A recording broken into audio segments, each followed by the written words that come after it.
Hey squad, welcome back to my channel. It is me, Abigail Grace, or Abby for short. Today I am filming a little sit down video. I feel like I haven't done a sit down video in a while. I've been filming lots of like reading challenges, if that's even the word we're going to use to describe them. But today, this feels a little early because it's still like 90 degrees outside in Tennessee, but we're filming a fall book recommendations video. Also, sorry if you can hear music in the background. My sister's listening to music, so that's what that is. But as I said, it's fall book recommendations. I have them right here and I'm just going to talk through them. Most of these I have read, a few of them I have not, but I do feel like they're gonna fit the vibe and I will be reading them this fall. But as I said, yes, most of them I have read. You'll notice I'm a romance girly, but romance feels summer, and to me, fall is like mystery, thriller, other things. So there's not a lot of romance on here. If you want romance recommendations, I can do a different video of romance recommendations, but this is like one of the few times of year where I'm like, in the winter, I just want to read like cozy stuff. And for some reason, romance doesn't seem to like fit that perfectly. That is not to say I won't be reading any romance. I will be reading romance. This is what I picked for my shelf of things that I've read and that I'm planning on reading that feel like they fit the vibe. This will hopefully be going up right before the beginning of September, which even though September again is still warm here, once you get past Labor Day, it starts to be like, okay, it's fall. So with that season approaching, I thought it'd be kind of fun to just talk about them a little bit. So if you want to get any books, now's the time. So with that being said, let's get into it. I'm just gonna pull from the top here. First, we have Alice Feeney's Daisy Darker. Again, some of these I haven't read, so I have not read this one. This was a book of the month book in August of last year. So I chose it in August. It's August again. I still haven't read it, but I just think like a thriller is timely for fall. This one, after years of avoiding one another, Daisy Darker's entire family is assembling for Nana's 80th birthday party in Nana's crumbling Gothic house on a tiny tidal island. Seems interesting. So, will I read this fall? Hopefully, but honestly, who knows? I'm very much a mood reader. So, this is my first recommendation. Next, I have With Love from Cold World. This I got recently at Barnes & Noble. This is the Barnes & Noble exclusive edition, but I think it has, I don't know what makes it different than any other edition. It's set at Cold World, which is a tourist destination that's always a winter wonderland. So it's like a winter themed amusement park. And the main characters, Lauren and Asa, are tasked with finding something to raise more money for the venue. So that is this, and it is a romance, but it's also Cold World, so it's like, ooh, clearly it's a wintry themed park, aka fall. So that's my second one. Next, we have some Shellbreak, which this is the second. The first one in the series is called None Shellbreak, which I don't have. I have read None Shellbreak. I have not read this one. And right now I know The Naturals is kind of going around, which is Jennifer Lynn Barnes' young adult series that's kind of similar maybe to this. It's like YA Criminal Minds, and I would say this is kind of similar in that there's a behavioral analysis unit, which is what Criminal Minds is. They work at the BAU, And again, it's young adult because they're children, they're young, but this is set in 1982. In the first book, Simon and Emma and Travis work together to like solve this like crime, serial killer, murder, and this is a second to that. And I love this cover. Like the blood dripping down onto like the rose in the back. Emma gets the window seat again, and the view outside is like the landscape of her mind. Black and vast and furiously cold. How is she back here? Only this morning she was considered working with the FBI again, but not like this.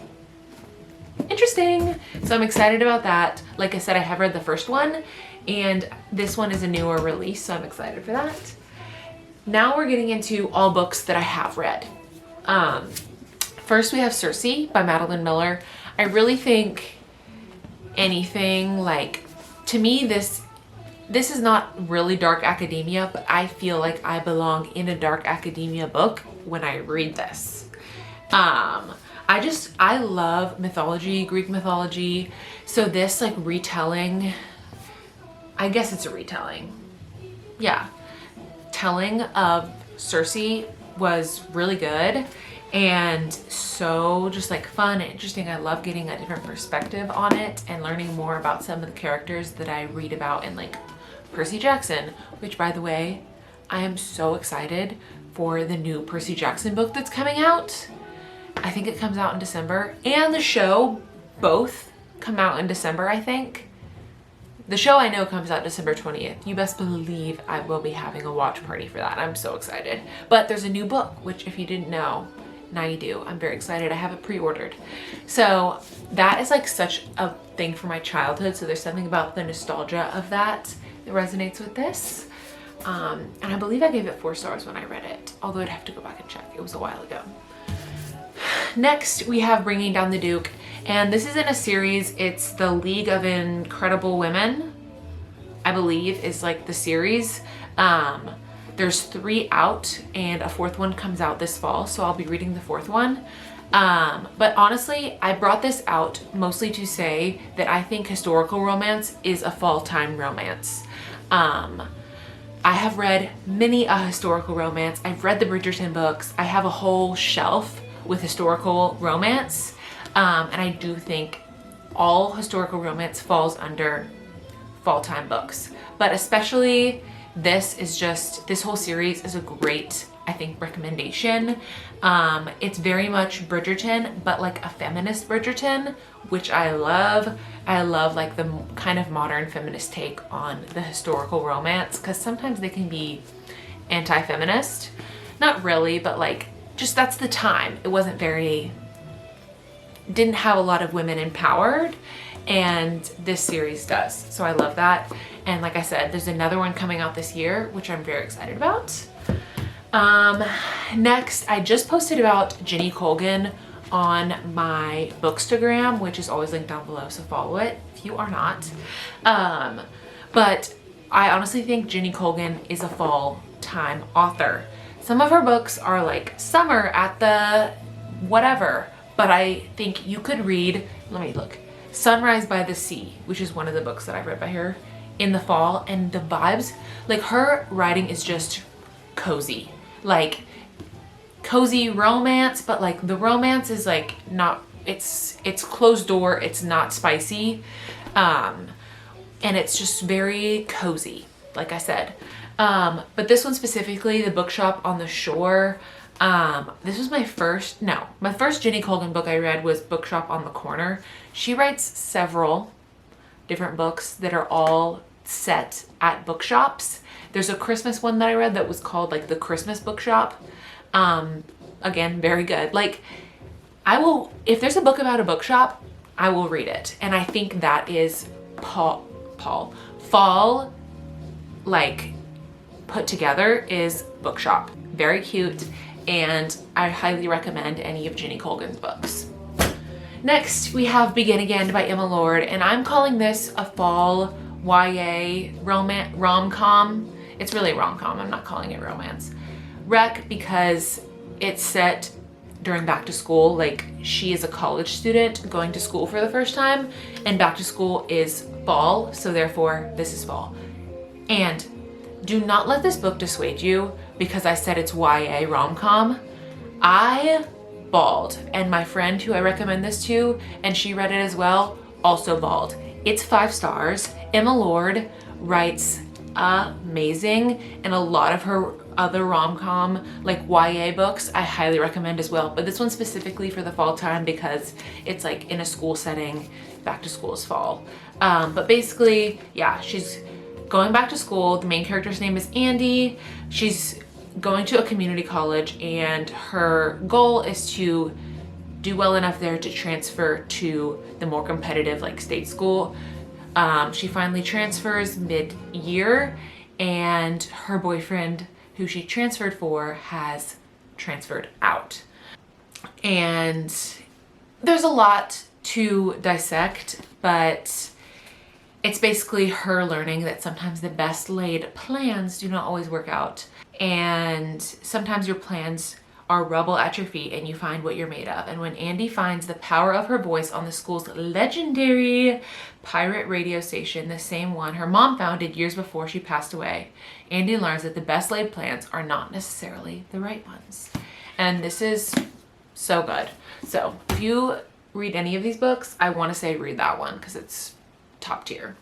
Next, we have A Good Girl's Guide to Murder. And really, I've just brought the first one out, but the whole Good Girl's Guide to Murder trilogy is amazing. Pip and Robbie are so good. Couple goals.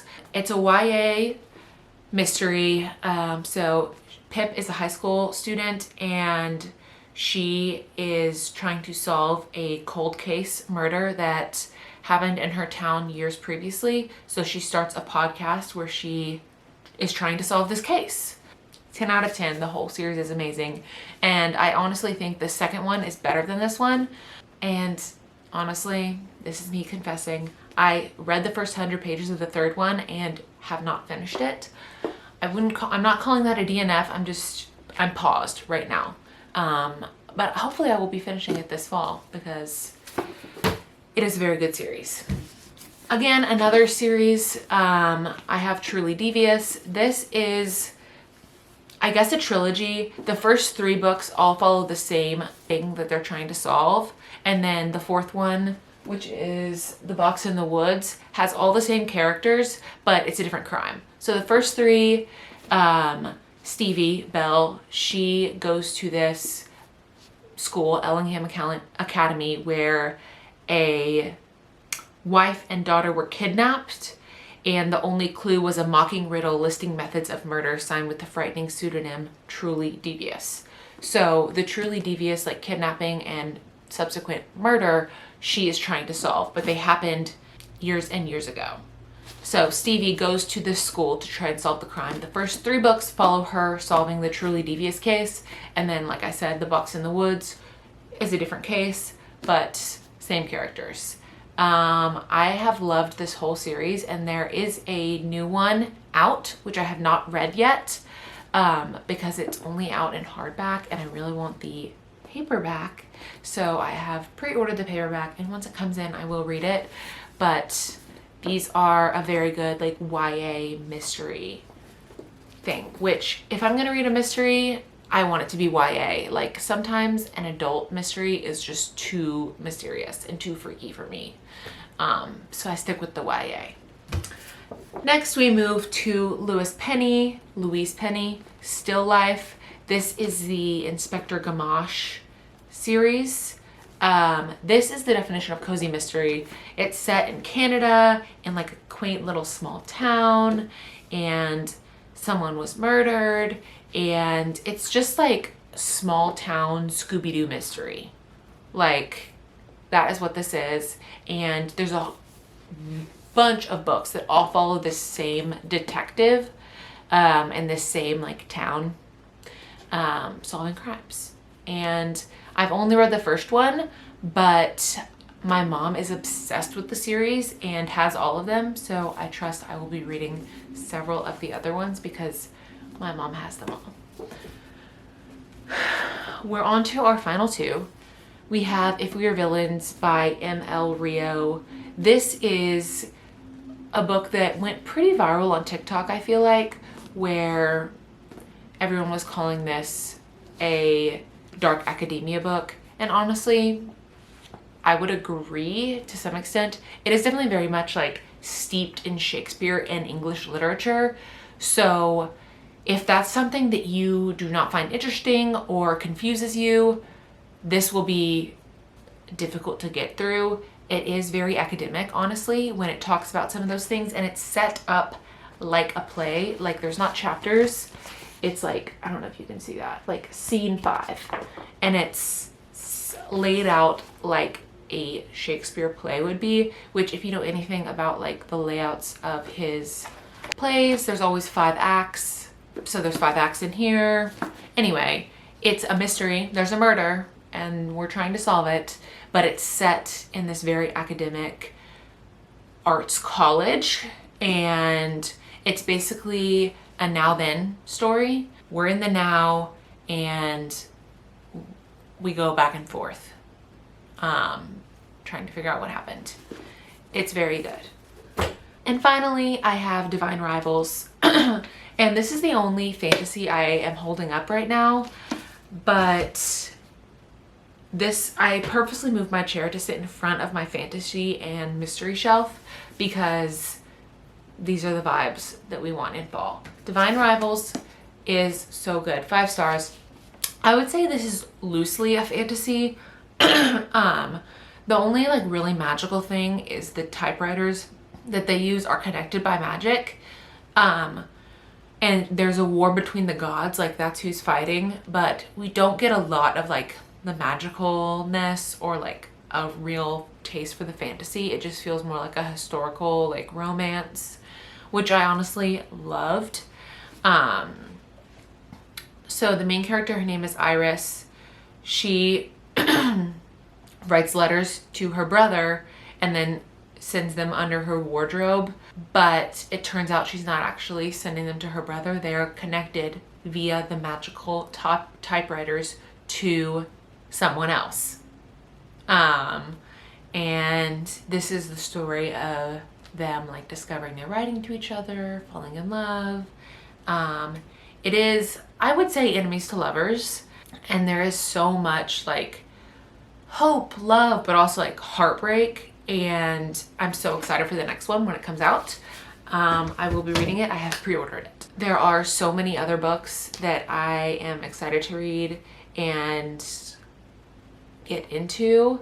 Behind me at the top, I have the whole Throne of Glass series, which I will hopefully be getting through this fall. I also have Fourth Wing that I want to get through this fall, and lots of other fun fantasy and mystery books. So if you're interested to see what I will be reading this fall, definitely subscribe, stick around. I always do a wrap up at the end of the month where I talk about what I've read. And I am constantly filming reading vlogs, talking about what I'm reading. So if you're interested, stick around. If you just wanted to get some recommendations, thanks for coming. Give this video a thumbs up, and I will see you guys in my next video.